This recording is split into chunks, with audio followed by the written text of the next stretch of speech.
Jésus-Christ est Dieu, il est le roi, il est bon.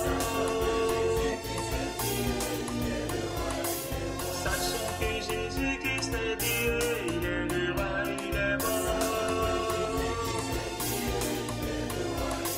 Sachant que Jésus-Christ est Dieu, il est le roi, il est bon. Sachant que Jésus-Christ est Dieu, il est le roi, il est bon.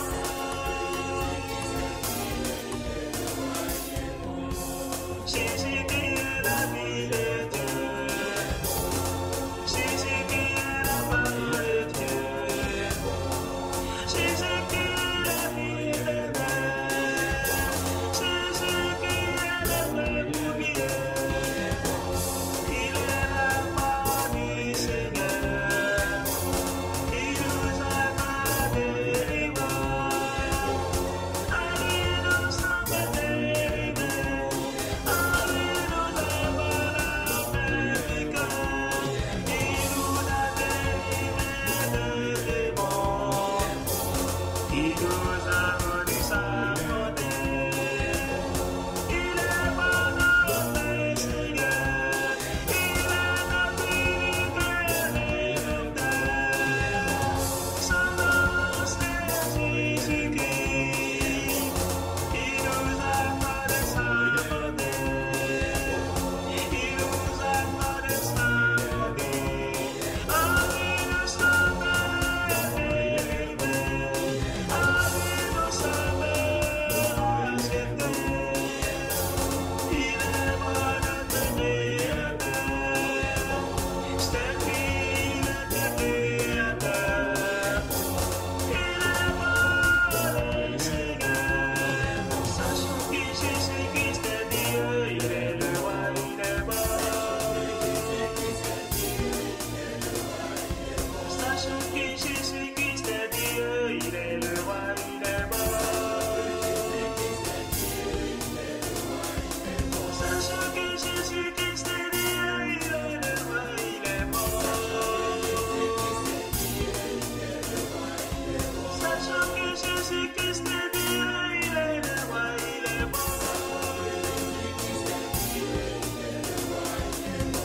Jésus qui est le bouclier. Jésus qui est le parole clair.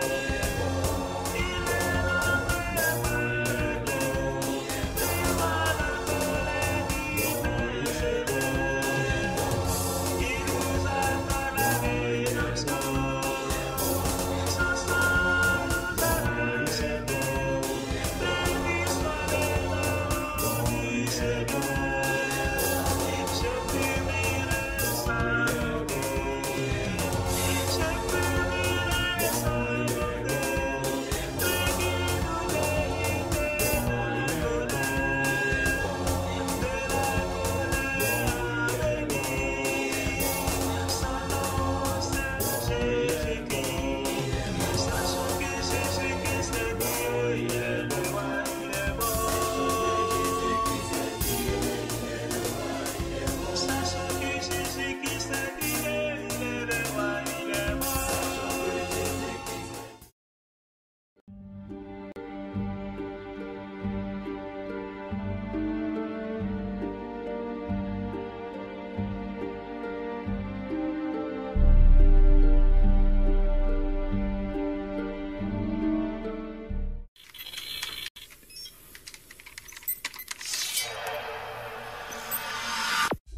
Puisque l'approche scientifique ne permet pas de trancher la question, il faut se tourner vers d'autres indices pour trouver la réponse. Le premier signe est en rapport avec la Bible. Pour beaucoup de gens, ce best-seller mondial numéro 1 est juste un livre religieux parmi d'autres. Pourtant, ceux qui prennent la peine de le lire se rendent assez vite compte d'une caractéristique surprenante. Son unité, sa cohérence. Bien que sa rédaction ait demandé 1500 ans, elle nous dévoile un propos cohérent qui s'est construit progressivement au cours des siècles et qui apparaît au final comme un édifice impeccable, majestueux, et qui dépasse totalement ceux qui l'ont construit. Des premières pages aux derniers mots, elle est centrée autour d'un même sujet, la connaissance de Dieu, le Messie et le plan du salut divin pour l'humanité. Pour celui qui ne connaît rien à la Bible, cette affirmation peut paraître un peu fumeuse. Pour lui, c'est juste des mots, des concepts abstraits, de la spiritualité, sans rapport avec le monde réel. Mais pour celui qui la lit et cherche un peu, l'évidence devient de plus en plus écrasante que quelqu'un, derrière ce livre, au travers de centaines d'épisodes, de miracles, de prophéties et d'événements surnaturels, quelqu'un a construit un message qui nous est adressé. Par exemple, Moïse expose clairement la base de la relation avec Dieu et annonce la venue du Messie. 5 siècles plus tard, David, parmi d'autres, prophétise les détails de la crucifixion tout en engendrant les ancêtres de Jésus. 300 ans plus tard, c'est l'œuvre monumentale d'Ésaïe qui complète de façon saisissante le portrait du Messie, annonce son sacrifice, sa résurrection et la future restauration mondiale. Et c'est comme cela tout au long des 66 livres de la Bible, avec des centaines de détails et révélations surnaturelles. Et cela pose une vraie question. Comment cette quarantaine d'auteurs tellement différents, Moïse, David, Salomon, Ésaïe, Daniel ou Jésus, qui a accompli des dizaines de prophéties par le seul fait d'exister, comment peuvent-ils parler d'une seule voix et aborder chacun une facette du même message ? Sans se connaître, ils se confirment mutuellement et construisent le même tableau, un seul tableau immense et qui les dépasse totalement. C'est complètement incompréhensible et impossible à réaliser. Ils ont été chefs d'État, bergers, prophètes ou apôtres. Ils ne se sont jamais connus, ont vécu à des siècles d'écart et sont pourtant en parfaite unité, centrés exactement autour du même sujet. Impossible, n'est-ce pas ? Et c'est un cas totalement unique. Ni le Coran, qui ne s'appuie que sur un seul homme, sans antécédent ni aucune confirmation postérieure, ni les écrits hindous, truffés de récits légendaires, ni aucun texte religieux de l'Antiquité n'a ce caractère unique. La Bible seule comporte cette sorte de filigrane attestant de sa véritable origine. Le second signe est lui aussi au cœur des passions les plus extrêmes. Il s'agit du peuple juif. Étrangement, le simple fait de parler d'Israël déchaîne des réactions quasi irrationnelles. Certains veulent son extermination, alors que d'autres le voient comme le paradis sur terre. Mais si on veut bien rester calme et juste considérer les faits, l'histoire, il y a pourtant de quoi s'interroger sérieusement. Comment ce peuple, haï depuis toujours, déporté une première fois, puis revenu sur sa terre il y a 24 siècles, puis déporté à nouveau et dispersé dans le monde entier pendant 17 siècles, comment a-t-il pu survivre? Et comment est-il demeuré un peuple distinct? Aucun autre peuple n'a jamais connu une telle trajectoire, défiant toutes les lois historiques. Comment a-t-il pu reformer un État et même se remettre à parler son ancienne langue? Ça n'est jamais arrivé à aucun autre peuple. Il y a 25 siècles, le prophète Ésaïe posait une question étrange. Un pays peut-il naître en un jour? Ça ne s'est jamais produit, sauf pour la nation d'Israël, qui est née en un seul jour, le 15 mai 1948. Et cela, à peine 3 ans après la fin de la guerre et la solution finale mise sur pied par Hitler pour les exterminer. Et ce n'est pas tout. Le lendemain, Israël était attaqué par les armées de 4 pays arabes, supérieurs en nombre et en armement, et il a pourtant gagné la guerre. Des soldats ont même raconté avoir assisté à des interventions surnaturelles. Étrange, non? Par la suite, malgré le rideau de fer, des milliers ont émigré de l'ex-URSS, accomplissant une antique prophétie qui mentionnait le retour des Juifs depuis le pays du Nord. Si on considère sa contribution à la science, les Juifs ont remporté 20% des prix Nobel, alors qu'ils ne sont que 0,2% de la population mondiale. Comment est-ce possible ? 150 ans avant, ce n'était qu'un pays désolé, entièrement livré à la mauvaise herbe. Et aujourd'hui, on en parle comme d'un miracle d'agriculture. Ésaïe avait prédit que même le désert refleurirait. Et on trouve aujourd'hui des cultures jusque dans le Negev.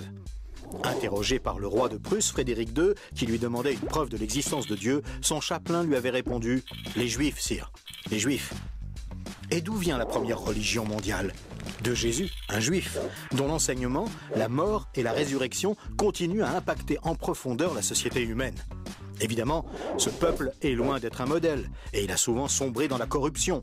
Mais la Bible déclare que Dieu en a fait un signe parmi les nations. Qui pourrait dire le contraire ? Pour terminer ce bref survol, une considération d'ordre moral. Encore un sujet tabou et pourtant... La Bible présente le bien et le mal comme des valeurs absolues, des valeurs extérieures à l'homme, qui les perçoit cependant par le moyen de sa conscience. Au contraire, la vision matérialiste de l'homme affirme que le bien et le mal sont des notions culturelles, relatives, résultant d'un long processus évolutif de l'être humain. Pourtant, tout le monde considère certaines valeurs morales comme supérieures à tout le reste. Par exemple, violer une petite fille, massacrer des bébés, commettre un génocide ou laisser quelqu'un mourir de faim sont considérés comme cruels et inacceptables. Même si certains tortionnaires ont affirmé qu'ils n'y voyaient rien d'immoral, nous pensons qu'ils n'avaient pas le droit de faire ça. Mais pourquoi le pensons-nous? Pourquoi pensons-nous que certains préceptes moraux sont supérieurs? D'où vient ce sentiment qu'il existe, en dehors de nous, des normes morales supérieures, des normes indépendantes de nous, puisque nous nous sentons nous-mêmes jugés par ces exigences morales? Étrange, non?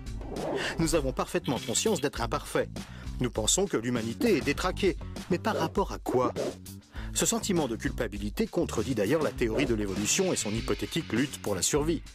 Et pourquoi l'homme aspire-t-il au merveilleux, au paradis, quelle que soit sa culture? D'où vient ce sentiment intérieur qui fait exactement écho au récit biblique? Cette conscience, issue de nulle part et en parfait accord avec la Bible, constitue encore un autre signe tangible, bien difficile à nier.